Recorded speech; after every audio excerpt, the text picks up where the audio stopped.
So, hello guys, what's up? It's me again, si Mima Alicia nyo at nagbabalik ulit para sa ating panibagong video.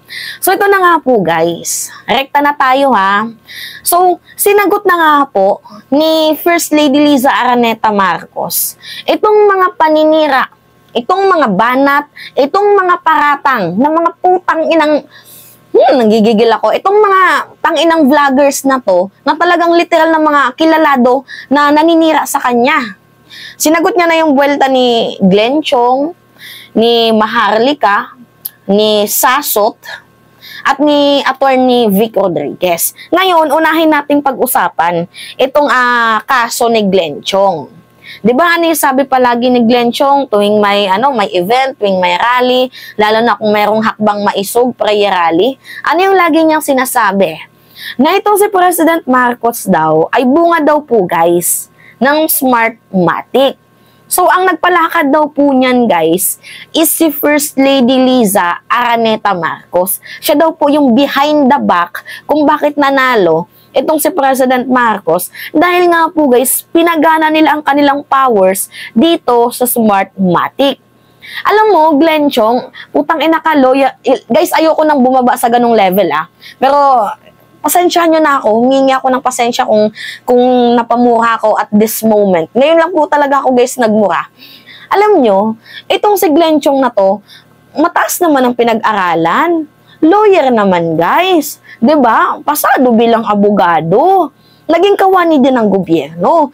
Alam niya naman ata guys yung rules. 'Di ba? And kung sa tingin niya, nandaya, cheated, diba? Itong si President Marcos. Bakit puro lang siya salita?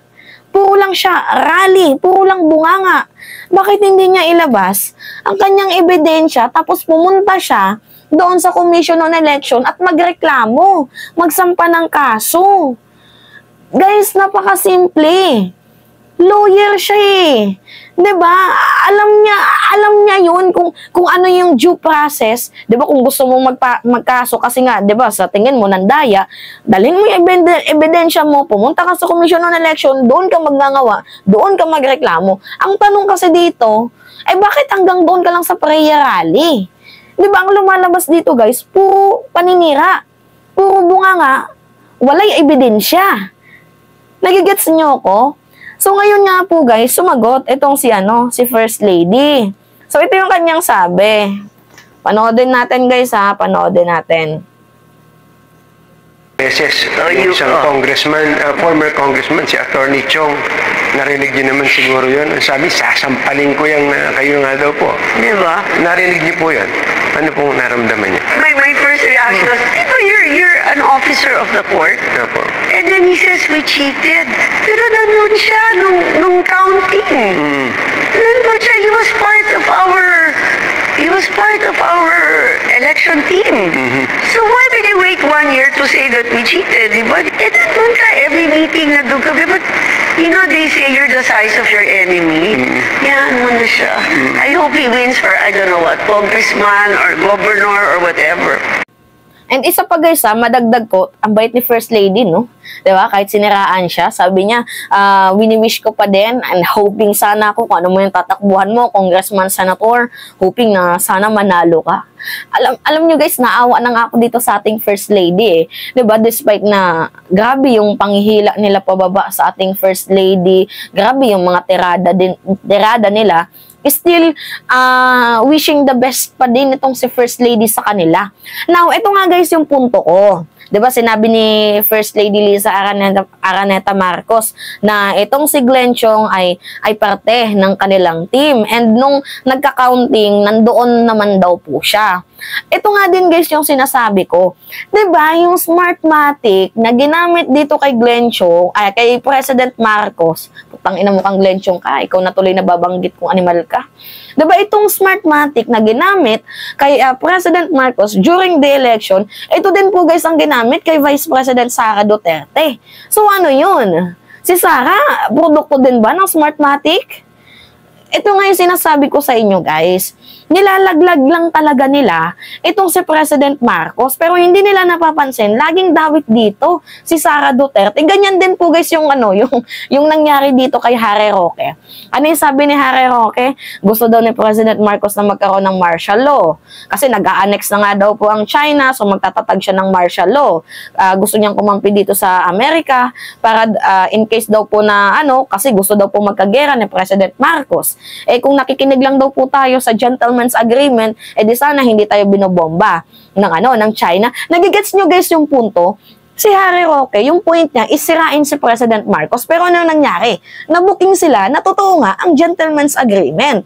Same lang din, guys, sa senaryo dito kay Glenn Chong. Tapos kay President Marcos at kay Vice President Sara Duterte. Tinatry nila nasirain itong si President, pero laging dawit itong si Sara. Mantakin nyo, guys, unang-una na dito, Smartmatic. Diba? Ano yung sabi? Produkto daw po, guys, ng pandaraya itong si President Marcos. The facts na yung ginamit na Smartmatic na lang, kasi nang daya daw si Pangulong PBBM. Itong ginamit na Smartmagic kay PBBM, yun din po ang ginamit kay Sara Duterte. Para sa tingin ko, si Sara Duterte yung nag-cheat dito kasi 32 million votes. Diba? Napakadami. Talagang history. Napaka-historical ng kanyang numero sa pagkapanalo. Nung vice presidente nga itong si Leni Robredo, 16 million lang nga yung bumoto sa kanya. Tama ba? 14 million if I'm not mistaken. Tapos kay Sara, 32? Nalagpasan niya pa yung presidente? Oh, come on. 'Di ba? Yan yung sinasabi ko sa inyo na yung karma ba, ang bilis bumalik sa kanila. So ngayon na nagsalita itong si First Lady, ang dami na naman nilang kuda. Ang dami na naman nilang alebay. So kung ako sa inyo, total lawyer ka, total may napag-aralan ka, total tanyag ka, 'di ba? Ang pangit din naman marinig sa kanya, na sa kanya pa mismo nang galing yung sasampalin niya daw si First Lady. Diba? Hindi naman tama na gawain yun bilang isang naging abogado. Hindi ka marunong sumunod sa Code of Ethics. Tangina mo kang hayop ka. Diba kung ako sa'yo, pumunta ka sa sa Commission on Election. Yan po yung pinaka-best way. Tamang procedure para sa pagrereklamo. Hindi yung bababa ka sa level mo, na to the point na hindi ka na lawyer tignan. Nagmumukha ka ng squammy. 'Di ba? Pumunta ka sa Commission on Election, doon ka magreklamo. Yun po yung pinakatamang gawin. Yun po yung yung best. 'Di ba? Best among the rest na pwedeng gawin kung sakaling meron kang napansin na hindi tama, magreklamo ka.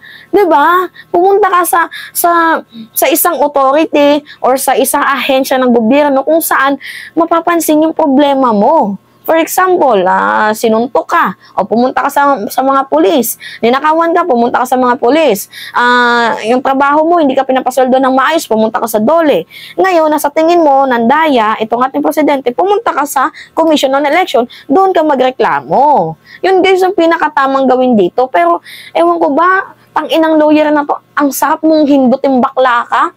'Di ba? Ang ginagawa niya, guys, doon siya naglalabas ng himutok sa prayer rally to the point na fake news na yung kanyang ginagawa. Well, ano pa bang gagawin natin dito? Yung mga matataas ang lipad, mataas yung rurok ng paglipad, talaga namang grabe kung lumaga pa. Kasi gustong ma-appoint ni Glenn Chong. Yun talaga yung dito. Gustong ma-appoint ni Glenn Chong. Ang nangyari, hindi siya na-appoint. Kaya ngayon, ang ginagawa niya, puro na lang paninira. Diba? Ngayon, pangalawa, dito tayo kay Sasot, kay baklang hitad. Ito, alam nyo naawa din ako dito kay First Lady. Kasi, si First Lady Liza Araneta Marcos, nung hindi pa siya First Lady ng bansang Pilipinas, binigyan niya ng pabor itong si Sasot kasi nga may nagkaso, may nireklamo. So, binigyan niya, guys, ng pabor. Binigyan niya ng free legal services. Diba? Tangina mo ka, binigyan ka ng free legal services, talagang yung lawyer mo bigatin pa. Diba? Tapos ano yung ginawa niya? Nang buraot lang. Nabigyan lang ng deal sa kabila. Ngayon, naging anti-Marcos na. Mantakin nyo guys ha, sino yung kawawa dito? Si First Lady kasi, nagbigay ng free legal services for 3 years, pro bono. Tapos ano yung nangyari? Bigla na lang babaliktad. Bigla na lang doon siya sa kabila papanig. Tapos gagawa pa ng kung ano-anong fake news. Eh di sana, kung ang dami mo lang din sinasabi sa ating gobyerno, ikaw na lang nagpresidente, tumakbo ka na lang. Kaya nga guys, nagtataka din ako dito sa part na to na, bakit ngayon lang din itong si Sasot nagkaganyan nung naging presidente na itong si President Marcos? Ano ba? Meron ba kayong hiniling na hindi natupad? Ikaw putangin na mo kang bakla ka, namumuro ka na no? Diba? Meron ba kayong hiniling na hindi natupad kung kaya't ganyan yung mga kinikilos ninyo? So ngayon nga po guys, ito na. Nagsalita itong si First Lady dito sa relasyon nila ni Sasot. Buraot kasi tong si Sas buraot ang kapal talaga ng muka, super. Pakinggan nyo pakinggan nyo.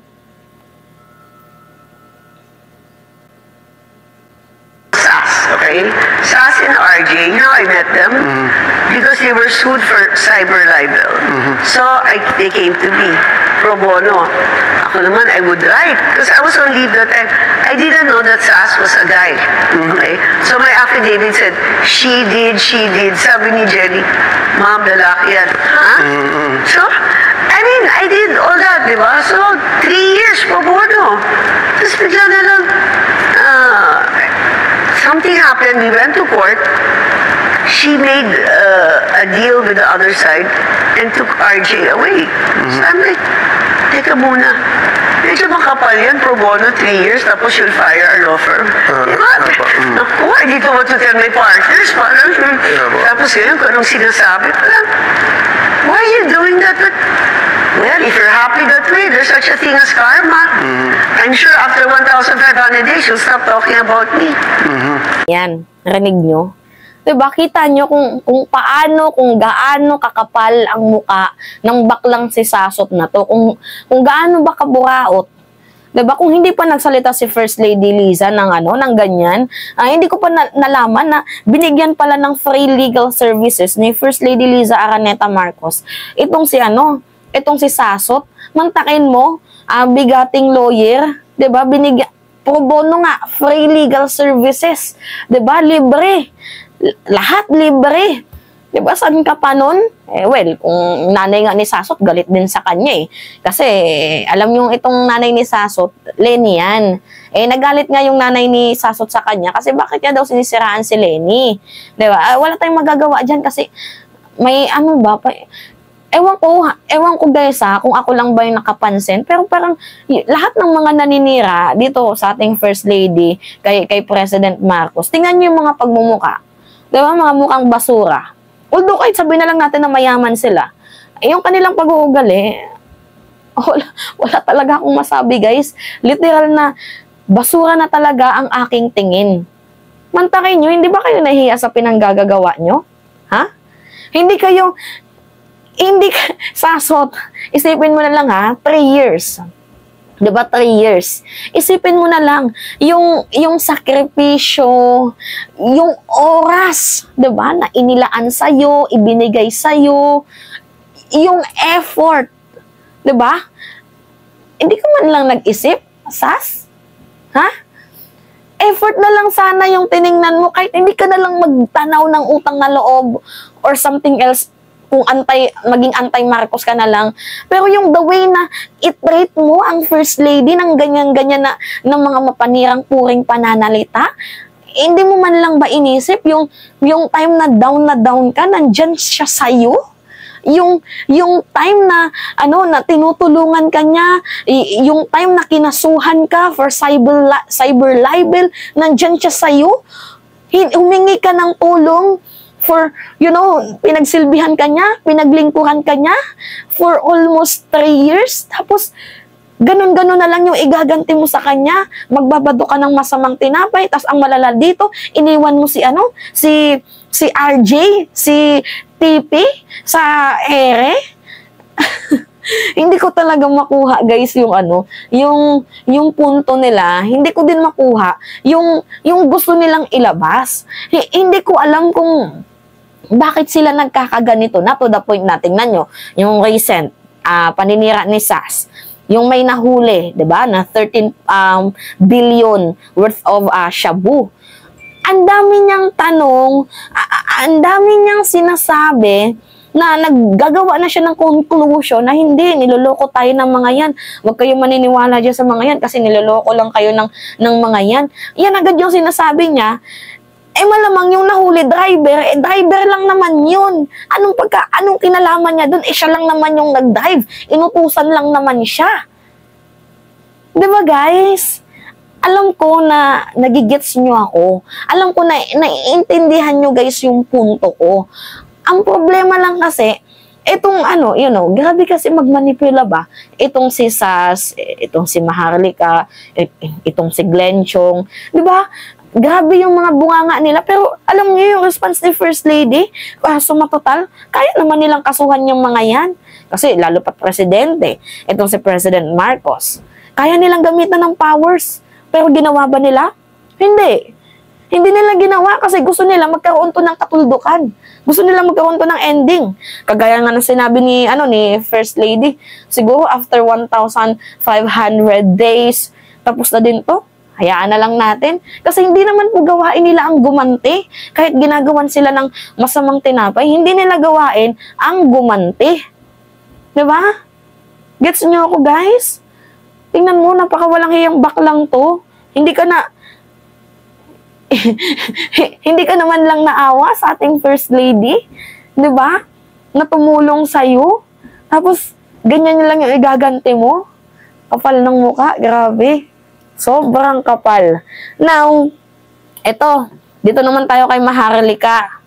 Nagsalita din itong si First Lady ukol dito kay Maharlika na magkakilala na pala sila before pa. Nag-met daw sila nung 1990s. I don't know kung anong year, 1997. And governor pa daw itong si President Marcos noon. So ngayon, nagtaka na lang din daw itong si First Lady na bakit ganun siya kung tumirada. 'Di ba? Well, para sa akin guys, nagsimula lang naman lahat ng yun kasi I know na itong kwento ni Maharlika gusto niya ding ma-appoint. Ang problema kasi dito guys, syempre, 'di ba? Ano yung sabi ng ng mga nakapalibot kay kay First Lady? Meron siyang binention na pangalan na dapat yung mga nakapalibot sa ating presidente, mga mabubuting tao. Kung kaya't nga itong si Vic Rodriguez, diba? Nasibak kasi, itong si Vic Rodriguez, mamaya pag-usapan natin yan. Itong si Vic Rodriguez, masyadong ginamit ng kanyang kapangyarihan. Kaya nga may patama itong si First Lady, diba? Buti na lang lumaki kami na hindi spoiled. Kaya kahit makatamasa ng maliit man or malaki, ganun pa din kami. Itong si Vic Rodriguez, na nag-astang little president, diba? Ano yung nangyari? Masyado niya nang ginamit ang kanyang kapangyarihan, di sinibak siya. Ngayon, itong si Maharlika, naghahangad kasi guys ng pwesto. Dati anti-Vic Rodriguez din naman yan. 'Di ba? Ngayon, naghahangad ng pwesto, itong si Maharlika, hindi na pagbigyan. Ano naman kasi guys yung magagawa ng isang vlogger lang. 'Di ba? You know what guys? Ako hindi ko sa dinadown yung sarili ko. Vlogger din naman ako. Pero yung point na maghahangad ka ng mas mataas pa, parang ang kapal naman ang kapal ng face mo, napakakapal. So ngayon, ito yung sagot ni First Lady dito kay Maharlika. Pakinggan nyo Si Maharlika. Maharlika. I met Maharlika in 1997. We were sitting in Ilocos. Can I come to your house? So she came. I didn't know her from Adam. Video. That was, I think Bong was governor pa din. And then during elections, she was there. Then bigla na lang gumanon. Sabi ko, okay. Wow. I hope the money you got is worth the friendship you lost. Kasi kulit But there's a saying, unhappy people will want you to be equally unhappy. Diba? Tayo, unhappy ba tayo? Tawa lang tayo ng tao. Pero alam nyo, again, babalik ako dun sa araw-araw siyang nag-vlog, araw-araw may nag-repost. Hindi naman kakaunting tao ang madaling maniwala sa Pilipinas. Don't you think there's a designed effort? Yan ang pupuntahan ko. Nakikita niyo ba na mayroong concerted effort? You think? I don't think it takes diba? Of course. Sino gumagawa niyan? Sino po? Sabi ko sa'yo. Is it all about money? Hindi, ito na lang sila ginagawa. if you're the president of the Philippines and I'm the Pierce lady, Pierce, sa palagay mo ba, hindi ko kaya gawin yan? Ay, Diyos ko, tawagin mo lang yung Romania. Kaya ka, but it has to stop. This cannot be, hindi ganun yung Pinoy. Let them do their thing. Sa palagay mo ba, hindi namin kaya gawin yan? You're the president of the country. Well, actually, marami nga po ang nagsasabi na pagkadali-dali sa inyo, you're the first lady, si President. Pierce lady. Hindi po ba ang dali-dali ninyong gumawa ng parang to take this YouTube accounts down, Facebook accounts down, TikTok accounts down? Bakit hindi ginagawa? Isipin mo, when Bong ran for president, he won by 30 million. We did not cheat. You think we're going to cheat? Try losing by 225. Nandun ka, di ba? Sakit, Kuya Eddie. So what they were making patikos to Bong, did Bong ever answer? No, because he said, I will not dignify that. And look, he won by 30M. I'd like to think because people believed in him. So now it's harder because he's the president, right? And the gut feeling is fight back, put them down. Why will you do that? What did you accomplish? Down na sila eh. To talk trash, that's really, kung ganun siya, that's it, di ba? Okay, let's take it to the logical conclusion. Well, let's stop it, let's put them in jail, let's live. O ngayon, what will happen? Bait talaga ng ating First Lady, no? Diba? Kaya niyang gawin. Narinig nyo? I am the fierce lady. So, kahit kasuhan, saan mong magtago itong si Maharlika? Kaya niyang gawin yan, lalo pat meron tayong treaty dito sa US, diba? Meron din tayong tinatawag na Intercom, Interpol pala, Intercom yung sa diba? Pag nagra-rides ka, yung mga motovlogger, Intercom yung tawag dito, yung may mic para nagkakaintindihan kayo. Tapos, ang Interpol, International Police. So, ito na nga po guys, diba may tinatawag tayong International Police. And alam naman natin na napakadaming libelous na mga pananalita ni Maharlika. So, alam nyo guys, kaya paulit-ulit lang yan nagsasalita itong si Maharlika. Kasi hindi pinapansin ni First Lady. Gusto niyang mapikon itong si First Lady. Itong ating First Lady, alam nyo naman na, na ngayon pa lang siya nakaranas ng ganito kasi napaka-private, privado niyang tao. So, ngayon, itong si Maharlika, tinatry niya na mapikon itong si First Lady, pero hindi po napipikon itong si First Lady kahit napaka-private person nito. So ngayon nga po guys, diba tinanong na, mayroon bang certain effort dyan na pinapalakad? Hindi naman sinabi ni First Lady na siguro binabayaran sila ng pera.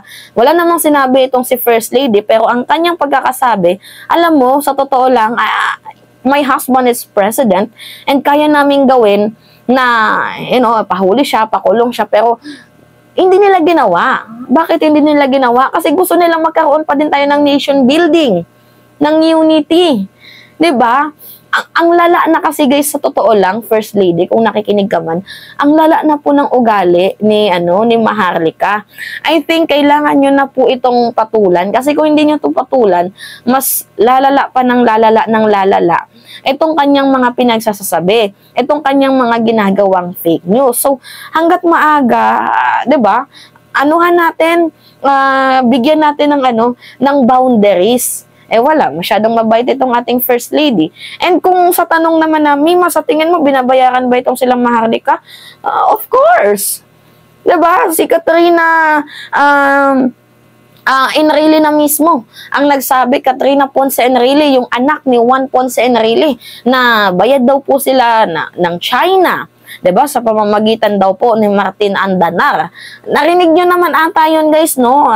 Na-content ko na yun sa inyo few months ago, I think noong February 1st, first week ng February, kasi doon lumabas yung video na nagkakaroon ng certain effort itong si Maharlika, and also na-mention niya si SAS, para sirain itong ating gobyerno. But kahit ganun pa man, nakitaan na ng ebidensya, patuloy pa din tumatanggi itong si Maharlika, and ang ating First Lady, hindi pa din siya pinapatulan kasi kahit pa paano, naawa naman siya.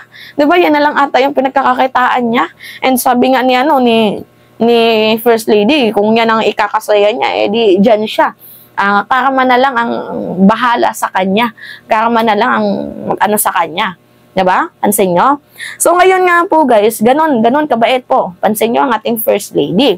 So, ngayon, dito tayo kay Attorney Vic Rodriguez. Kay Attorney Vic.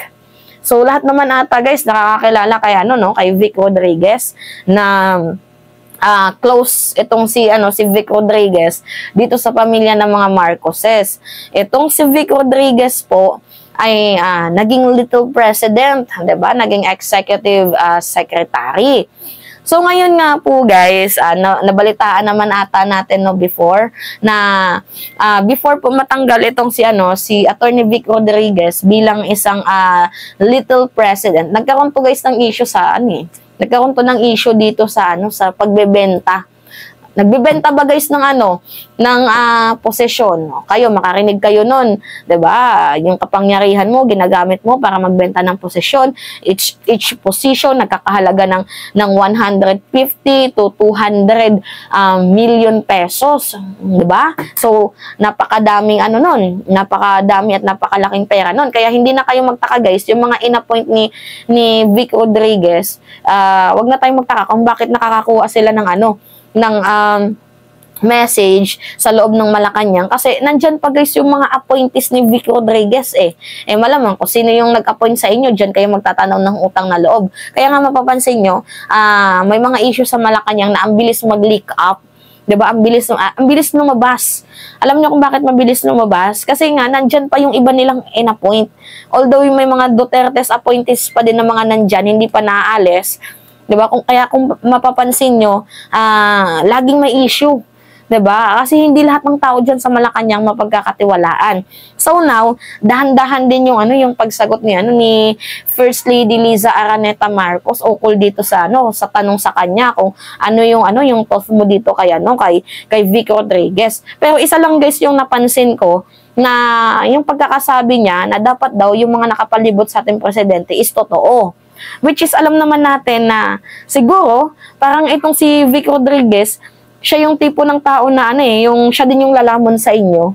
'Di ba? Yung sa tingin niyo totoo, pero siya din pala yung lalamon sa inyo. So ngayon, ang ginawa, natanggal. Bakit natanggal? Kasi siguro plastic.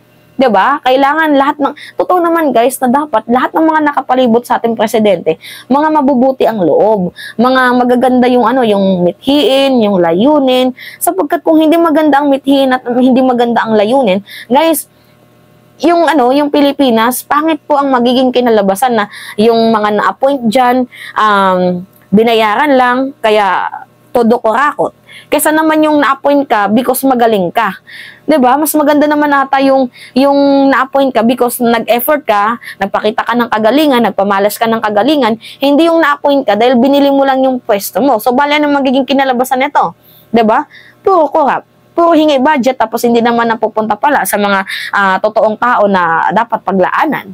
So ngayon, ito guys yung yung sabi ni First Lady Liza Araneta Marcos ukol dito kay Vic Rodriguez. Si Attorney Vic Rodriguez po. Kilala mo si Baby Pineda? Yes. Okay, so I call her my manager. And she and I were opposites because she is a politika, ganyan-ganyan. Ako naman, super zero sa politics. So, I went to her for advice. So, naging close kami. Ano sabi niya sa akin? Ikaw, maniwala sa akin. Isa lang gagawin mo pag nanalo si BBM.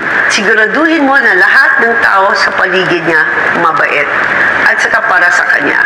Kasi nakikita ko may ganito, may ganyan. Yan lang gagawin mo. Basically, she said, your only purpose is to make sure your husband is surrounded by good people. And that's what I do. I mean, and it's not because I get picon or whatever. When I see people doing things wrong, illegal, or using their power, then I kill both. It's up to him. Diba? Narinig nyo? So, meron pong nag-advise kay First Lady, which is ito nga si Pineda, minention niya, na dapat siguraduhin mo yung nakapalibot dyan sa asawa mo is mabuting tao. Kasi pag hindi mabuting tao, guys, history repeated itself yung mangyayari sa kanila. Ano yung nangyari kay former President Marcos Sr. noon? Tinraidor ng mga kasamahan niya, tinraidor mismo ng mga kasapi niya, ng mga appointees niya, ng mga miyembro niya. And ayaw naman ata guys ng ating First Lady na mangyari yun sa kanyang asawa. So, nung nakitaan nila na there must be something wrong. Lalo pat yung nagkaroon ng issue na 'Di ba? Kung matatandaan nyo nga guys, yung na-mention ko na merong bentahan ng ng posisyon, 'di ba? Tapos yung mga appointees na nabentahan di umano ng posisyon is mga pro-duts, 'di ba? Pro-digong, 'di ba? Ano yung mangyayari sa ating bansa? Pagkakaisahan nila ang ating presidente. Syempre guys, masakit din naman sa kung 'di ba, sa kanya yun bilang asawa na 'di ba, pinakitaan kayo ng mabuti tapos ang gagawin niyo pagtatraydo. Kaya nga guys, napapansin ko sa ating first lady, takot na siyang magtiwala eh. 'Di ba? Kasi every time na magtiwala siya, nandiyan na agad yung isip niya na baka traidorin ako nito. So paano ako magtitiwala? 'Di ba? Pero ngayon guys, sa bagong executive secretary na si Lucas Bersamin, wala namang problema kasi lawyer nga, abogado. So marunong marunong lumugar, alam yung boundaries, alam yung limit. Pero hindi naman din natin may pagkakaila na ang ibang lawyer, ang ibang abogado ay hindi kayang yung boundaries nila to the point na lumalagpas na sila sa kanilang limit. So ngayon nga po guys, yan po yung yung pagsisiwalat ni First Lady ukol dito sa mga taong meron pong masasamang tinapay na ginagawa dito sa ating presidente. Kaya nga guys, kung mapapansin niyo itong si Bersamin, itong si Vic Rodriguez, kapag may prayer rally, ang daming sinasabi. Pero guys, yung issue dito is yung yung pagiging yung wolves na nagpapalit ng kulay ng anyo. Kaya kayo mag-ingat kayo sa mga taong nagpapalit ng kulay, nagpapalit ng anyo. Kasi kapag na-met nyo yung mga ganyang tao, na sinasabi ko sa inyo, kawawa kayo. 'Di ba? So maglaan din kayo ng extra time, extra sarili nyo na baka malay nyo yung mga nakakasalamuha nyo is katulad ni Vic Rodriguez na hindi mabait, 'di ba? Ang daming chismis, 'di ba? Masyadong nakatikim lang ng corned beef, ayaw nang magtikim ng sardinas. Nagigets nyo guys yung logic ko? 'Di ba? Nakatikim lang ng maliit na kapangyarihan, feeling niya forever in power na siya. Tapos feeling niya entitled na siya. 'Di ba? Ikaw weak, mayos ka. Dati sympathizer mo ako pero ngayon hindi na. Hindi na. Never ever. So yun nga po guys, inisa-isa na natin, exceed na tayo. So sinagot na nga po ni First Lady yung mga paninira sa kanya. Anyway, yun lamang ho guys, at it's me again, si Mima Alicia, at nagbabalik ulit para sa ating panibagong video.